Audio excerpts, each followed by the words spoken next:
This video is supported by Profit Accumulator. Profit Accumulator helps you to earn extra money by doing something called match betting. Match betting isn't gambling. And when you do it properly, and I mean properly, you can't lose. Now you always see these promotions by bookmakers like Ladbrokes, William Hill's, Corals, offering a £50 bonus to customers. So you sign up and you might place a £50 bet on a coin toss landing on heads and a £50 bet on the same coin toss landing on tails. Now whichever way it lands, it don't matter because you won't win or lose any money because you've covered all of the outcomes. However, you get the £50 bonus, so you're still £50 up. Now lots of people try to do match betting on their own, but it's very time consuming and not always easy if you don't know what you're doing. That's where Profit Accumulator come in. Even if you don't know anything about sports, they walk you through everything step by step, showing you how to accumulate money into your bank account. So get involved right now. Click the link in the description and sign up to Profit Accumulator right now.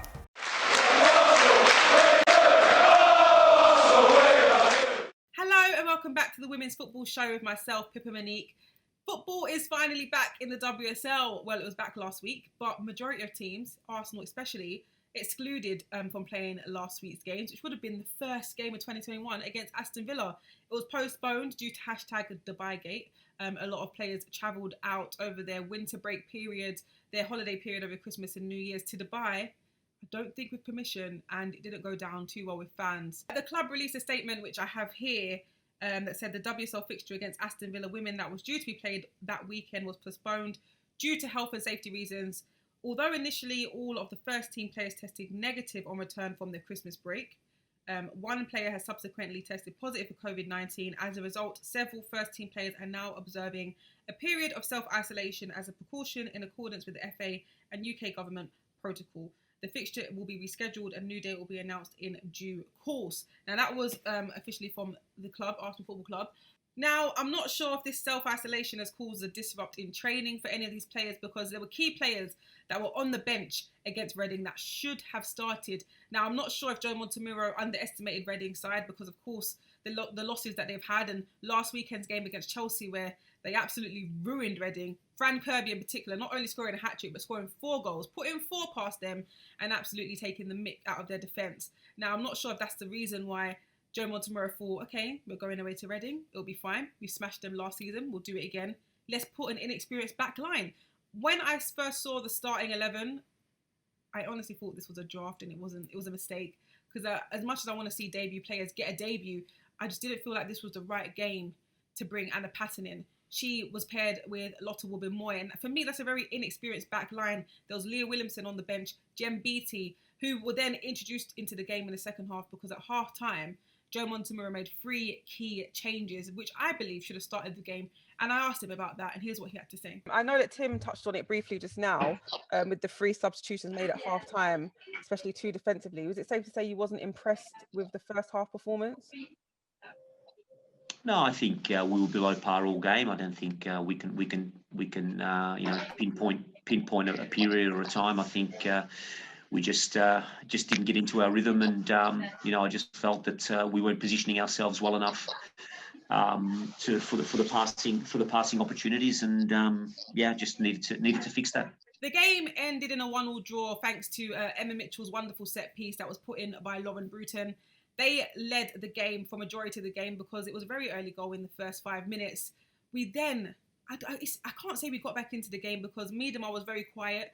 It was very hard for Arsenal to find space and position and place those diagonal balls that they're so used to placing because Reading were pressing and doing everything right to keep Miedema and any goal scorers at bay. But Miedema finally found the back of the net in the 40th minute. She was missing for the whole of the game, but at least she came through and helped us secure a point in a season that's not looking so well for Arsenal now. In a game like this, you need to be securing 3 points, especially when the teams around us are winning games. There was also a top table clash of Chelsea v Man United. Man United have been unbeaten this whole season, but Chelsea managed to tip them over and get a win at home against Manchester United. But back to Arsenal, we only gained 1 point in the game.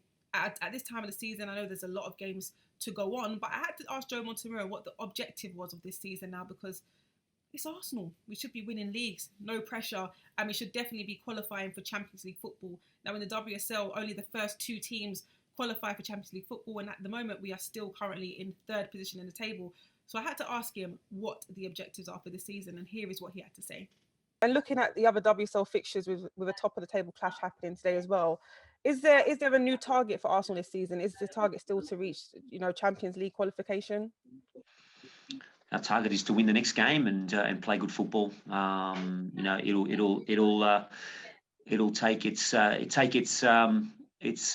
direction as it needs to the league. I mean, there's still a lot of big games to happen. There's still a lot of teams to play each other. I wouldn't want to come back here and play again against the Reading side, who are very, very good. And look, there's still a lot of football to be played in this league. So I don't set targets in terms of we have to reach that or we have to reach that. We play each game and we prepare well for each game, and we want to be the best in each game, and that'll take care of itself at the end of the season.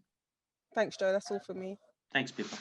I couldn't agree more. Hopefully we do get back to winning ways, because we kick-started the season with 5 wins in a row, but now in our last 6 games, we've only managed to get 8 points. Now our next game is at home to West Ham, a nice London derby there. Hopefully we can manage to get 3 points against West Ham United, because in their last game over the weekend as well, the same match week, they had a London derby against Tottenham Hotspur and suffered a 1-0 loss. I'll let you know the scores of the other WSL fixtures in the week. So Everton put 4 past Bristol City women.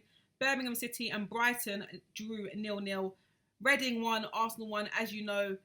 West Ham 0, Tottenham 1. Manchester City a whopping 7-0 against Aston Villa. And the big clash of the weekend was Chelsea v Manchester United, top of the table there. And Chelsea beat Man United at home 2-1. Now, here's how the table looks at the moment. Chelsea have overtaken the unbeaten Manchester United this season, but they are both on 26 points. However, Chelsea are in the lead. They have 1 game in hand and have a goal difference of 24. Man United sit in second on 26 points also with a goal difference of 17. Arsenal women are in third with 23 points. The gap is not so massive, but as I say, it's a very tight league of only 12 teams to contend against.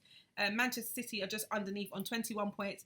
And then it's Everton, Reading, Tottenham, Birmingham City, Brighton, West Ham, Aston Villa and Bristol City are still at the bottom of the table on only 2 points in 11 games on a massive minus 43 goal difference. They're going to have to do a lot to try and get out of that relegation zone.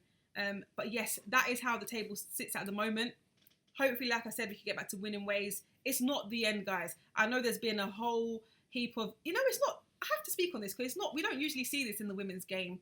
You see it a lot in the men's game where they'll say hashtag Wenger out, hashtag Emery out, hashtag Arteta out, you'll see Ole out, you see all these hashtags. But for the first time in women's football, for me personally, Arsenal women posted the full-time result on their Instagram page.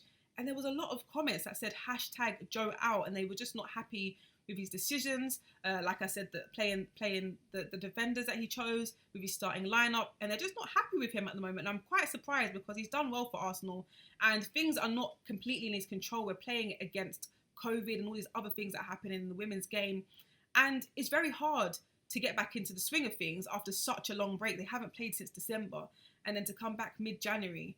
And play an away game against Reading, it's really going to be hard for players to get into the swing of things. Hopefully we pick things back up, but I had to bring that to your attention that there are some very avid women's football fans, and they are looking for Joe Montemurro's head at the moment, which I was very surprised to see on social media because you don't see it often in the women's game. But the women's game is growing, the fan base is growing, and it's becoming a whole different thing. I mean, it's always great to have opposing opinions to cause a great debate within the game, but to say hashtag Joe out, no, not yet.